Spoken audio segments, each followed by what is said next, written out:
I want to consider the question of what people in North Korea believe about their own well-being. Now, I, of course, have no idea. You mean relative to the rest of the world? Yes. Yeah. How well their system is serving them.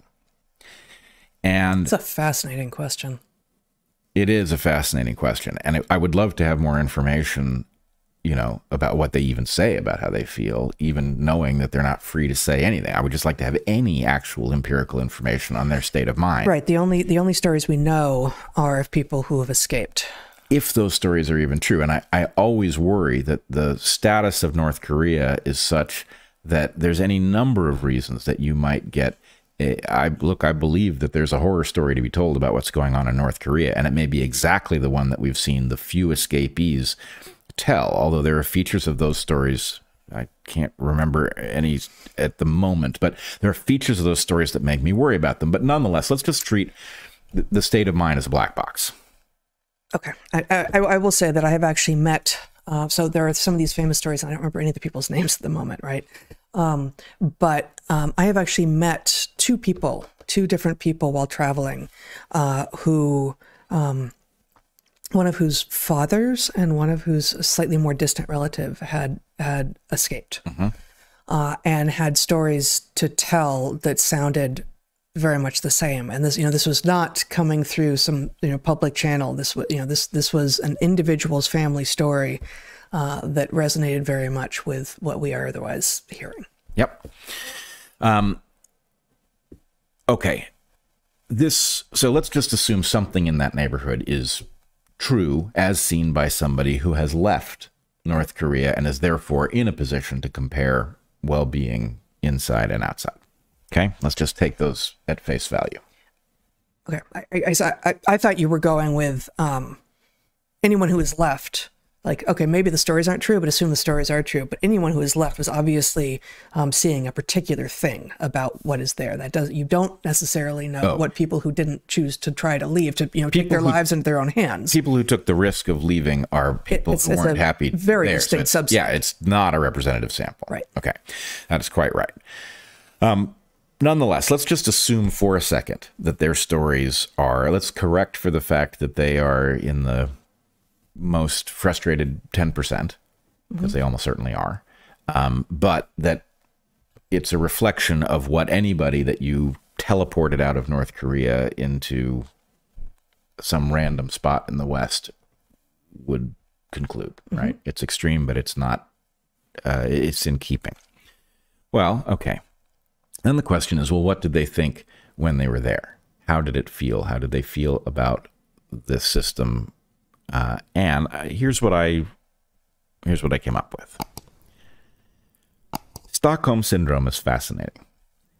Stockholm Syndrome is the phenomenon of somebody who has been taken hostage and their adoption of their captor's perspective on the world. So Patty Hearst is the famous example of this. She's taken hostage, and then she basically becomes one of the people who she's adopted their perspective. I think that this makes a tremendous amount of evolutionary sense. I believe it's, in fact, obvious why this would happen. It's just so hard to relate to that we can't see it, which is human beings are detectors for hallmarks of well-being. Now, that makes it sound very trivial. Hallmarks of well-being can be, you're on the Titanic and you're looking for indications of which direction to go to escape the rising water, right? There's nothing trivial about hallmarks of well-being. If you are taken captive by people who have you under their complete control, then you are dependent on their not deciding to kill you. Your minute-to-minute well-being is dependent on whether they view you sympathetically. So it actually makes sense to embrace their perspective to the extent that that will persuade them to view you as a human being and act to preserve your life and all of the things that you would want them to do. So it's interesting that the mind has a module that would lead it to do that, but it's not surprising in retrospect once we spot the syndrome and we say, oh, actually, that's a real thing. People tend to see the world through the eyes of their captors. Well, of course they do, right? To the extent that selection is capable of finding such a solution, it's not surprising that it did. So now let's look at the COVID crisis.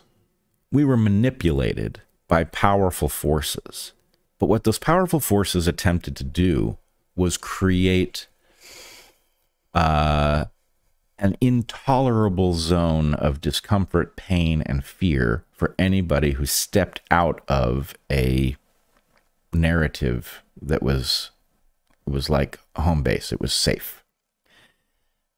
Not surprising that people bought it en masse, right? They were effectively captives of something, and to the extent that they attempted to think an independent thought, you know, they got a very quick indication that all hell was going to break loose in their life. And they watched other people step out of line and get fried right and left, have accusations delivered at them, Wikipedia pages full of slander, all that stuff. And so I guess the point is, I think we saw a version of the same psychological process in the COVID crisis as we know takes place, and we call it Stockholm Syndrome. But we didn't, I don't know if we said Stockholm Syndrome during the COVID crisis, but I think it's the same module, which detects, there's actually no future in thinking for yourself in this environment. Well, and Stockholm Syndrome writ somewhat larger than it is usually imagined for, you know, those who have been abducted, but somewhat smaller than North Korea, would be what you see in cults. Right. So individuals who are taken in, usually willingly at first, maybe begin to recognize that they have effectively had at least their mental capacities abducted, that they are believing untrue things.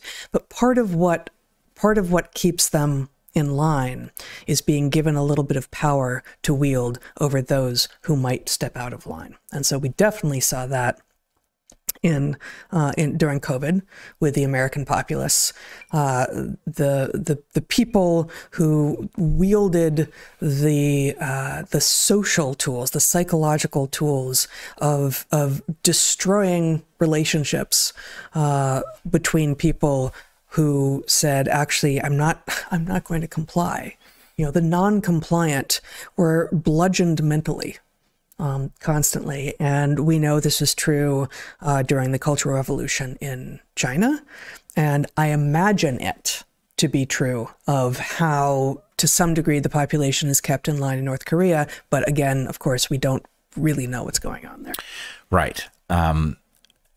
So it sounds like you are in agreement that that's not a false connection between Maoist China, COVID crisis, Stockholm Syndrome writ narrowly, and the expected belief of somebody inside North Korea where there is just simply no value in seeing reality for what it is, that actually well-being flows from seeing reality as it's portrayed by those with absolute power over you. Absolutely. That's a category.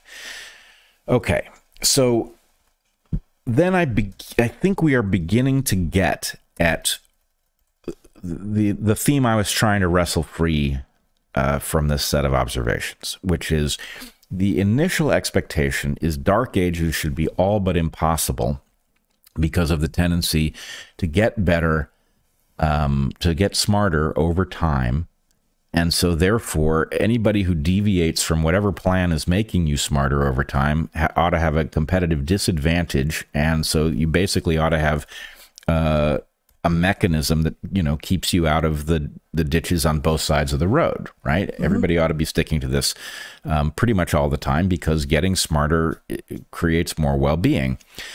But we now see that there are reasons why you might expect people to embrace something that didn't make them smarter, because smarter, how can I phrase this?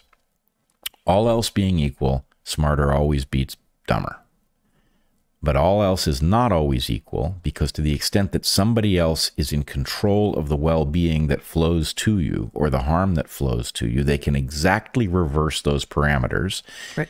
And there are reasons that they might want to. Right? We have narrow reasons why they might want to. A regime that is fragile might turn up the dial on punishing insight because its persistence required it, and the human mind might embrace the reality of the situation, which is, hey, I only get fed when I say the right stuff. And it might actually then, this now goes over into Bob Triver's home turf about self-deception. So the point is, okay, if you lived in an environment where every time you said something actually insightful, you got a little closer to starvation, and every time you said something that sounded like the regime, you got a little extra rations, then the point is, well, the best thing for you to do is actually not only say the right stuff, but activate that model so it's intuitive to you, so that you believe it every minute of the day. You don't say something awkward because some part of you knows the truth. You would actively purge the truth from your mind, and you would embrace a model that was not predictive because it was like pseudo predictive. Absolutely. Right? So I will just say, we talked about this during the height of the COVID craziness, that Matthias Desmet's book, The Psychology of Totalitarianism, it speaks to some degree to these issues of how do you get people who believe that their highest values are free thinking to become compliant and to, in fact, require compliance of others.